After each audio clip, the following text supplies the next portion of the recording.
Bonjour, bon après-midi, bonne soirée, partout où vous êtes, partout Bolinorabiso, Biso. Voilà, nous sommes là aujourd'hui pour parler sur l'effet politique, la politique, les politiciens, la politique, tout ce qui est autour de la politique de la République démocratique du Congo, tout sur la lelo, tout souligner des points, les tout sur la moitié des points. Bon, mon biso en mode comme ça, hein, en mode sérieux, tout sur la mamba politique, les tout sur la mamba politique, na esengote. Pourquoi? Parce que mboka wana ya Congo eza mboka na biso tout eza mboka mutu tout aza na droit ya koloba liloba so amoni mambo ezokende te. Alors on va parler sur la politique euh, gouvernement Soumis Noadé et puis on va parler sur Constant Mutamba.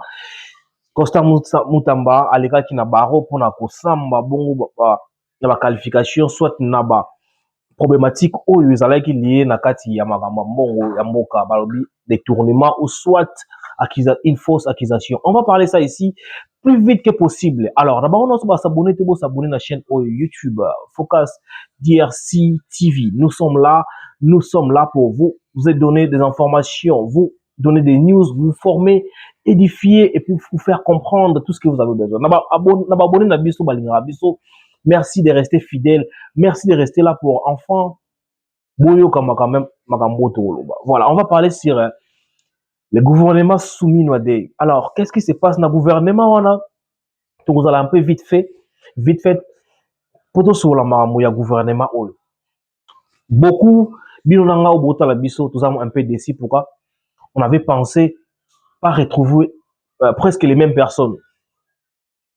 Dans le gouvernement, il y a Félix, il y a Madame la ministre Soumis Noadé, tu retrouver quelques personnes bazongi na kati ya poste na bango et puis ba misusu balongwe mais ba misusu bazongi et puis ba misusu babaksami na ba balongwe baza quand même une grande masse ya bato balongwe na ba babakisami bazalaka pe déjà na kati ya politique bazalaka déjà na ba gouvernement oyo le kaka ba travaille déjà pour na mboka quelques ans les autres ba yé na expérience na bango na ba éducation na bango na ba batangi pour na kokota na politique ba travailler na idéologie à chef de l'état mais problème oyo biso ba congolais biso ba jeune oyo tomoni quand même que non gouvernement oyo eza gouvernement oyo ko porter lumière te gouvernement oyo ko porter lumière oyeba à travers babilongi à travers bato bazali.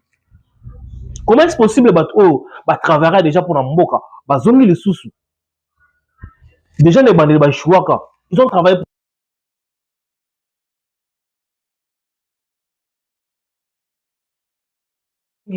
Pensez-vous que non barozonga na makasi be barozonga kaka na même à lire ya makambo oyo ba travailler sur la politique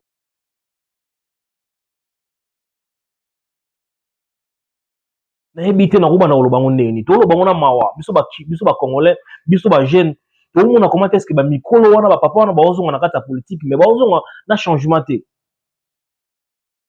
On pensait que peut-être la jeunesse soit les jeunes pouvaient aussi apporter quelque chose dans la politique mais dis-nous bino bolanda biso combien de jeunes basant la politique ba intégrer na kati ya politique bien que le président de la République c'est encore il est jeune mais combien il y a ba vieux au ba travailler déjà baza wana na kati ya gouvernement Soumis et puis on pense que ba osala ka eloko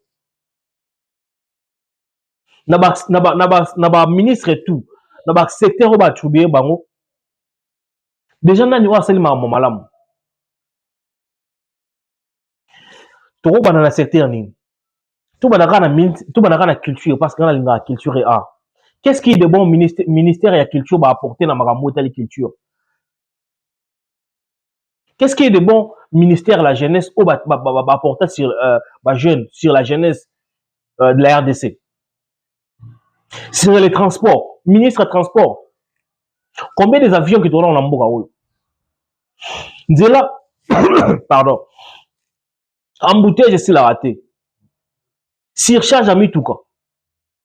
Le Mituka comment est belé na Congo on a quand même population bateau. Mituka comment est belé. Combien des embouteillages jusque là Nzela ils ont ça maintenant ils continuent comme ça la matière. Alors ces gens-là ils sont dans les politiques, ils ont besoin de bataille dans la politique. Nini va apporter. Bateau bataille en défense, tout ce qui est défense, tout ce qui est du côté militaire. Déjà, bah, si guerre il y a Est. Déjà, bah, déjà, bah, occupant qui Est. Déjà, bah, Longwe. Alors, na ba ndeko tout na yebi ke nazanga moko te naza mécontent na gouvernement ya soumis na oyebimi. Na gouvernement ya soumis na maman na biso soumis na ministre madame la ministre. Tout ça quand même la figure OP groupe ça biso chance mais on veut plus que ba jeune bazala wana pour que ba baksa énergie. Mais tout le monde Boy Bisanga Mouzitou il a travaillé pour Kabila. Mouzitou il a été ministre. Il a été premier ministre à l'époque de Kabila. Mouzitou est de retour. Qu'est-ce que Mouzitou va apporter de bon dans ces pays-là? Pourquoi pas trouver des jeunes oh, basés en énergie, ils pouvaient travailler pour la RDC. Tout le monde peut s'habiller aux chances, mais nous sommes déçus. Pourquoi? Parce que la jeunesse est tellement déçue. Pourquoi? Ce sont les mêmes personnes, la même famille, la même personnalité. Banana bango, bongo biso banana biso, banana coordonné, banana pauvre. Bana ya bola, bana ya ba cuisinier, bana ya ba poussière, bana ya ba fonctionnaire, bana ya ba enseignant, bana ya ba ouvrier, bana ya ba ndenge bana wana ba poste te, ba diplôme na bango fanda kana ndako, ba licence na bango fanda kana ndako. Lelo soko za mona ya te aux opposition te.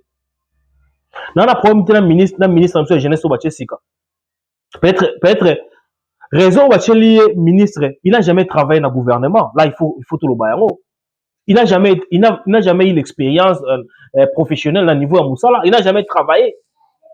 À Silsi classe, à Silsi licence, il soit gradué, Mbalamoko a commis au service Nzambe, Bouché na kata politique. Qu'est-ce qu'il va apporter? Na Moussala, les lois à faut apporter quelque chose pendant que vous avez une expérience. Quand vous avez na Moussala, vous avez une expérience, il y a 1 an ou 2 ans. Si vous avez une expérience, quand vous avez kata bokondi. Voilà. On a besoin de jeunes, mais on a aussi besoin de personnes au bazar na kati ya secteur ya politique on va placer bango ba position baza la bato ba na expérience baza pe bato ba lingi ba congolais baza pe bato ba lingi mboka les amis et ba jeune baza desi ba jeune ba opesa sous chance na politique té est-ce que tu votaka est-ce que tu voter est-ce que ba jeune ba votaka nego ya ba soupçons bimake to kende na dialogue na 2027 soki 2000 combien ici dialogue ezala sous ya nini. Là, il faut dire la vérité. Le président a choisi des personnes, mais les personnes qui travaillent avec le président de la République, Montou Anzo, sa président de la République, flamme wana, lumière wana, azate. On pouvait attendre une révolution, il y a Constant Moutamba, mais hélas, le messier est accusé. Désolé. On pouvait attendre na ba révolutionnaire na ba oyo ba travailler pour na bosolo ya mboka on ezaka soko bandika ko telemela ba papa na mikolo faut ba telemela yo faut ba lukla yo loko moko boye faut ba kotelo na kati moko boye faut ba na opesa ba fausse accusation. C'est assez compliqué les amis. Alors on va pas rester d'ici na bandeko balanda biso bozo na conscience mboka wana bato ba bongisa ngo za yo ozotala ngana ngai na bandeko musu baza pembe na biso ba policier ba obongisa mboka wana te ba ko faire enrichir ba poche na bango pe ba kotinda bana na bango na ba mikili ba ko tongisa bana bango ba kozana ba vie ya bien ti mokolo yeso akoya mais biso oyo bana ba couturier bana ya ba chômeur to kotikala ka boye. Là il faut en parler. Nous ne sommes pas là pour inciter soit pour insister ou soit orienter la jeunesse dans ndenge mabete mais on doit aussi réfléchir. Le pays appartient à tout le monde. La RDC est propriété privée à Moutouma côté. Et Zamboga Bako Nabiso. Voilà, on va parler ici tout qui t'a mouké. Tout le monde m'a mouké à un peu dans moi rage. C'est la première fois sur la maman mouka mais moi rage wana fait qui t'a mouké sur la maman Constant Moutamba. Constant Moutamba azalaki bongo bel et bien entendu semaine par semaine oyo elekaki na code. Oto bengi na kati ya justice. Akimi mboka te, c'est d'abord quelque chose de bien. Automona qui yango panaye, puis ça la ministre so ba soupçonner na lo mo boy ba soupçonner na ki moyibi yo wana tout la musi ya zaza. Mais ya ki magite alobaki akobunda tina suka ya komba na ye ata okota na prison akobundaka mpona mboka wana balobi omoni eloko eza ya nzambe même ata okangi yango omona population ekoloba population wana baza bato oyo nzambe mutu atindaka bango so population elingi yo seke quand même na 90% na makambo bien osala on peut dire que Constant Mutamba aza na ba faille makambo ebele mais peut-être 85%, 60%, 70% aza pe na makambo malamu yango population ezolinga ye tala ndeko wana ndenge soki abimi na cote soki abimi na palais soki abimi na justice ndenge population akendaka kotika ye c'est-à-dire que c'est quelqu'un qui est vraiment qui a marqué na temps moke asali kaka mamba vite fait a marqué la population congolaise là il faut le dire. Alors, personne ne peut s'échapper à la justice. Azabongo, bel et bien entendu, le 27 août, baokata procès final ya makambo na ye. Ba soupçon zo mebele que non soki mbilinga akobeta 10 ans de prison ba travaux forcés. Bayoki côté à parti public, bayoki pe côté na bango, côté à bayoki pe côté à Constant. Alors, juge ayoki makambo na tout. Akokata procès à Mutamba le 27 août. Autre senga na biso nyonso ba jeune tozala conscient tozala ba jeune o balingi mboka na bango na bomoko. Tout soutenir révolution à la jeunesse, tout soutenir idéologie à chef de l'État d'une manière ou d'une autre.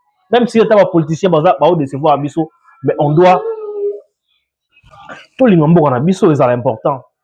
Constant Mutamba Rosala soit acquitté le 27 ouana, soit arrêté. On ne sait pas. À Rosala arrêté pour combien de temps à plonger dans Makala, ou soit combien de temps à Rosala. On est redépend de la juge. Mais tout ce que nous avons besoin, on a besoin de ces messieurs. Il a encore la rage de servir son pays. Il a encore cette volonté de servir son pays. Peu importe, bah, quand du coup, tu vas libre. Jeune wana azana quand même na motivation à travailler sur la jeunesse pour que ça ait chance, c'est ce qui est important. Ce que les mbongo c'est pas un problème. Ba konzi ba liam mbongo ba wana ba libana ya mabepete. Azana pour notre travail pour la population, azana pour notre travail pour la jeunesse, pour la jeunesse. Alors tout peut ça ait chance, on va voir le 27 août Neymar Boekende. Quant à moi, je vous dis merci, restez connectés sur notre chaîne YouTube et portez-vous bien. À la prochaine.